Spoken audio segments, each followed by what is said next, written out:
Hello, viewers and listeners. I'm delighted to have Dr. Tarila Marclint Ebiede on this week's episode of Conflict and Terrorism Studies with Wisdom.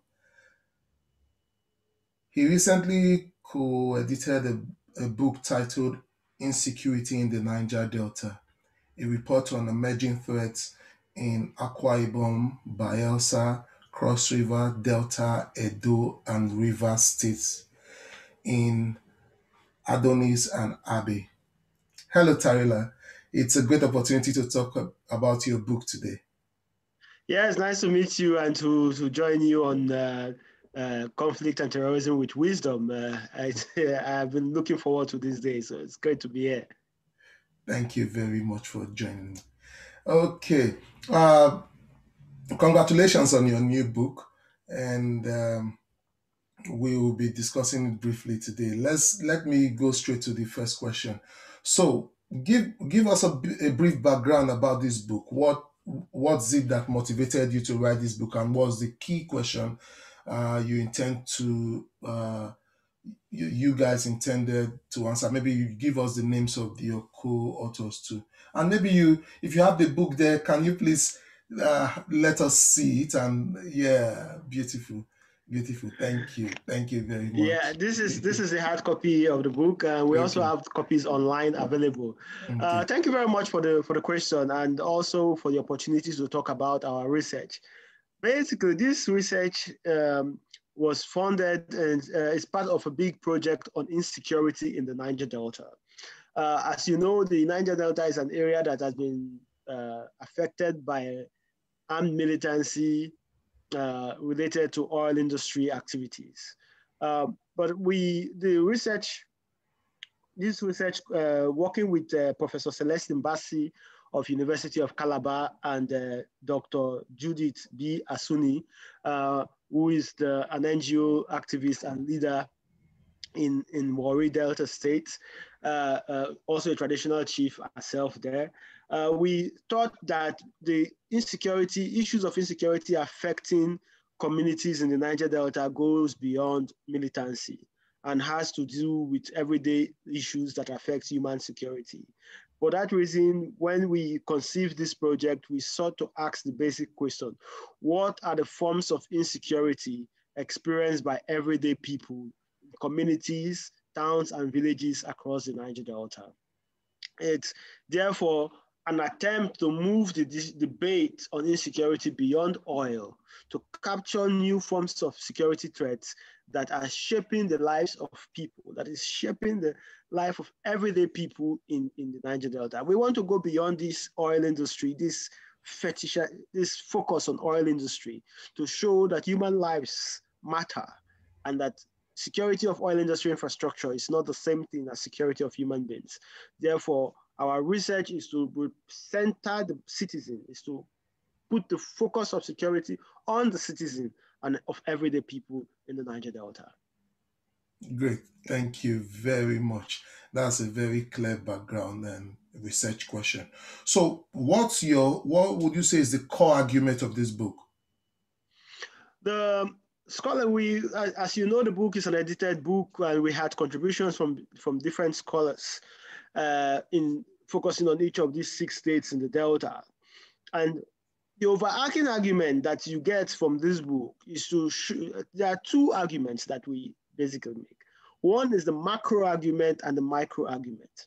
The macro argument is that insecurity in the Delta is driven by structural factors, structural issues such as weak federalism, so the lack of an efficient policing structure in the Niger Delta, which is not peculiar to the Niger Delta. As you know, this is a Nigerian problem.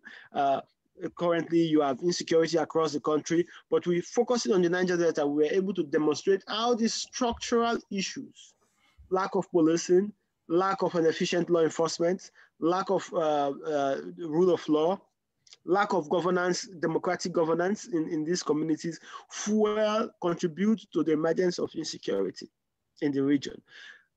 The micro issues, however, goes to communal issues that relates to everyday crime, how young people, issues of family other crisis, issues of street children in Cross River States, issues of land communal violence in almost all parts of the Niger Delta, issues of traditional conflict, conflict over traditional rulership, sea piracy, sea armed robbery, youth gangs and cultism, gang governance in urban areas in places like Port Harcourt, where gangs have taken over markets and central areas in the urban areas. What we argue in relation to these micro issues that these issues intersect and they combine together to produce different forms of insecurity. So as people, gangs, street children, communal violence, or people engaged in violence, communal violence, pursue their agenda, that they produce, the outcome of their pursuit of their own agenda is insecurity for other people. So it's, for example, when gangs clash in urban centers, it often lead to exchange of firearms and ammunitions, and this affects the safety of other people. As such, what we're arguing in the basic key arguments in this book are that insecurity is driven at a more macro level, structural issues that we have outlined, which is the absence of state-led security architecture in the Delta, and micro issues, which is the outcome of interactions between gangs, communal violence, young people in the streets who are trying to pursue their own agenda. Again, moving to the point that this is to show our attention that while there is a heavy state presence in the Niger Delta in terms of military, in terms of the military force in the Delta, this state presence is mainly focused on securing oil industry. It's mainly focused on securing oil production, leaving the everyday people to their own fate in terms of insecurity. And as such, it doesn't meet the security needs of the everyday people. What this implies also, however, that when insecurity affects everyday people, over time, the environment itself becomes inconducive. The environment is no longer conducive even for so-called oil industry interest in Nigeria and in Niger Delta. So it's a secular situation where the lack of state support, states focus on security issues, creates insecurity that further undermines even state interest in the Delta. Great, thank you very much. You talked about the chapters were provided by different scholars. Can you briefly, in less than a minute, maybe mention the names of the scholars and what they focused on in each chapter? So we attracted scholars from all the key South Niger Delta states. For example, in Akwa Ibom State, we had Felix in Idongasit and Nelson Okene. Felix in Idongasit is in Obong, is a lecturer at Obong University in Akwa Ibom State. And for example, they were able to show and demonstrate in Akwa Ibom State the intricacies linked to child trafficking and how this is linked to insecurity. And you see, for example, that the conflict bordering identities, community identities, how this produce some form of conflict that sometimes lead to communal violence that affects insecurity, shape insecurity in the state. Then when you go, for example, also in that same Akwa Ibom State, you have some young people who claim affiliation, who were part of militant groups in other states that returned to Akwa Ibom State and are now generating challenges for their communities in these states. In Rivers States, in Bayelsa State, the chapter there was written by Jackson, Dr. Jackson Jack, and Dr. Coronation Edward Topo. These are all scholars based at the Federal University of Otueke, which is in Bayelsa State. And they highlighted complex issues of insecurity linked to sea piracy, youth cult groups in the urban metropolis. Perhaps one of the key findings in Bayelsa State that we need to highlight is how youth cult groups that emanate from the urban areas, from Yenagoa, the capital, are proliferating into the rural areas and creating new cult groups, recreating themselves in the rural areas. This is an export of urban-generated insecurity to the rural. In the past, militancy, which emerged from the rural area, will migrate to the urban area. But now, cult groups that are originally urban-based are now moving into rural areas that are even less policed. So the rural areas are even less policed than the urban areas. As they go with drugs, they go with other forms of crime, and they engage in other activities that threaten communities. Also, there are findings which relate to the link between cult groups and political actors is something that needs to be emphasized. It shows that many cult groups are linked to political actors, and this makes it difficult for law enforcement actually to prosecute and to engage with these issues. And then the issue of the linkages between crime in Bayelsa and crime in Delta in the riverine areas, where pirates or people engaged in piracy will operate from parts of Bayelsa and move to Delta State to live, or operate in Delta State and move to Bayelsa to live. So these interconnections, these micro issues, these on-the-ground issues enable us to understand the intricacies and how challenging this problem is. Moving down, you see Dr. Ndufon Neji Obi of University of Calabar and Ken Enshaw, who is also from that area, dealing with the issues in Cross River State. Cross River State, key findings, again, beyond two issues emerge. The challenge of street children, street kids, they are called Lakasera babes or Pangolo babes or whatever, Pangolo babes or Lakasera babes. And these children constitute a major source of insecurity by engaging in criminal activities. While they themselves can be seen as victims of social dysfunction, they have been co-opted into criminal networks that undermine security of everyday people. And then you go then to the Bakassi question. We see the Bakassi question, the displacement associated with the Bakassi issue emerging as a security concern of community people. Then if you go further down, you want to look at the issue of the Cameroon, southwest Cameroon, the displacement taking place, the conflict going on in Cameroon, how it spills over to the Nigerian border, which is in Cross River State. And these are all this creating insecurity, contributing to insecurity, proliferation of arms, movement of people across the border to human trafficking, prostitution, and all these associated issues. These are some of the issues that were found in Cross River State. Delta State, I have already mentioned, was led by Mobore Seifa and Professor Sam Ogege. Dr. Mobore Seifa is from Bayes University in Abuja, while Professor Sam Ogege is the professor at Delta State University. The challenge in this in Delta State, it mainly identified the issues of farmer-elder conflict.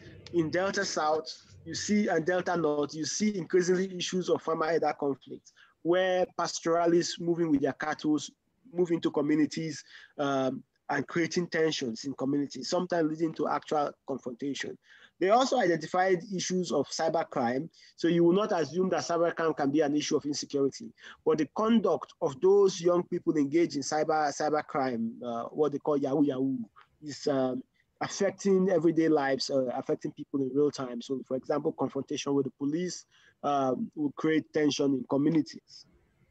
Also, they identified sea piracy, communal conflicts, and other issues. One of the things that I need to highlight about this research is that it's not the methodology allowed us to go to the communities. So whatever is identified or documented as an issue of insecurity actually is from the community, is from what people in the community say. So it is not from the newspaper, or it is political social scientists going into the communities to identify their perceptions, what they assume makes them unsafe or insecure. Again, moving down to much more familiar territory for you, for example, is the issue of insecurity in Edo State, which was led by Dr. Iro Arieto and Dr. Ohaye Usuma, both from the University of Benin. They identified again issues such as communal conflicts, farmer-elder issues, cybercrime. So there is a close proximity between the issues in Delta State and the issues in Edo State.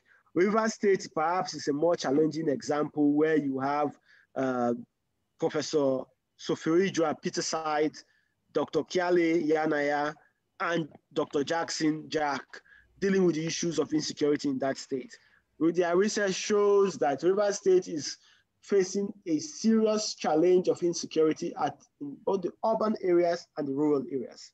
You have urban gangs who have basically dominated public spaces, motor parks, markets, and taking control as per governing these areas, extracting taxes from traders, extracting taxes from bus drivers, and as such, constituting themselves as pseudo governments the de facto governments in these spaces, where those who will oppose them or refuse to work with them will face serious consequences. If you move down on the riverine areas, the illegal oil theft, illegal refining of oil, and the criminal syndicates, which include, unfortunately, as the research shows, include state security agents, were identified as to be part of this large network of crime in River State. These are the challenging issues that affect insecure people and make people feel unsafe. Overall, I would say that the micro issues identified in this book, I will send you the link that you posted. These issues, that they are minute details that will surprise the reader. But I have provided the overall picture for you to appreciate what we're talking about. Thank you very much. In a minute, can you tell us about the methodology that run across these chapters? Basically, we have used a qualitative primary data collection method for all chapters, using focus group interview discussions and key informant interviews. Each author had to go, as I said, to the communities in the different zones in the state, collecting data, interviewing people through random selection of respondents. What we wanted to achieve through this method was to allow flexibility, but also to understand the perception of people qualitatively, and to engage them, for them to construct their notions of insecurity, to construct the reality in a way that reflects their own opinions. We believe that this approach allowed us to go deeper into the perceptions, but also the feelings of people, because feelings matter. And it also allowed us to go into the context, as you know, context is king in this business. And it allowed us to go into this context. And so that is why, despite the Niger Delta being a unit, we also have specific cases for each of these states. So while you will say the Niger Delta, you want to go to each of the states to see what is unique about each of these states. So this qualitative method, which we adopted, allowed us to show what is unique, but also what is common, what makes it a known case, and to show the uniqueness and why it is also a general issue in Nigeria. That's a great research, and I really it's a very interesting research you guys have done here, and it is important that my viewers and listeners, go into this book and read it extensively, especially maybe those of us who want to focus on maybe different parts of the Niger Delta. It's an impressive one. It's not coming from it's not a top-down approach, it's a down-top approach. And so we're coming from the real context, researchers are going to the real context to come out with the real challenges and real insecurity issues that pertains to this environment. Just briefly, we are out of time. Can you just tell us the larger implication of your findings in this book? Thank you very much. As we have discussed in the past, insecurity is a national problem in Nigeria right now. Policymakers across the country are concerned about the issue of insecurity, or at least the issue of insecurity. If you open the pages of the newspapers in Nigeria, is a topical issue every day in Nigeria. This research helps us to know in particular, not just a general notion of insecurity, but what are the forms and types of insecurity that we are seeing in a specific region of the country. We believe that if policymakers are able to engage and activists, social scientists are able to engage in the ground knowledge, in what people think, that we will be able to better appreciate this issue, and therefore will be able to better deal with it, to respond to it. The overall policy implication, however, for this our work is that insecurity is a reality in Nigeria. How to deal with it? People have recorded, the ordinary people who are affected by it have made recommendations that we have articulated. So for example, there are structural issues that needs to be dealt with in Nigeria. Structural issues such as who controls the police, how do we allocate, why do we have 400,000 police officers for a country of 200 million people? It's impossible. You cannot police a country in that manner. Therefore, the need to get local police officers, to get local police structures in communities who are fair, well-trained, competent, are able to secure and provide security or control, crime control in these communities. There are also structural issues of governance. For example, while our thugs and gangs in control of motor parks and markets, while you have local governments that should be responsible. These are structural issues. So then the other micro policy issues are issues of juvenile youths who needs to be taken care of and managed by a juvenile system that will transform the mind of young people from the streets to become civil, competent people who are able to contribute to the development of the society. Overall, Nigeria is ripe for a structural reform, and to address insecurity, we need to restructure. We need to address issues that are deep in the constitution of the country. Thank you very much, Wisdom, for the opportunity. Thank you for joining me for this episode today. I guess I know our viewers and listeners have really enjoyed your presentation, and we look forward to reading the book. Please, listeners and viewers, remember to rate us and send us your comment through your apps and different devices. Also, subscribe to us and follow us so you can receive our weekly program straight on your devices.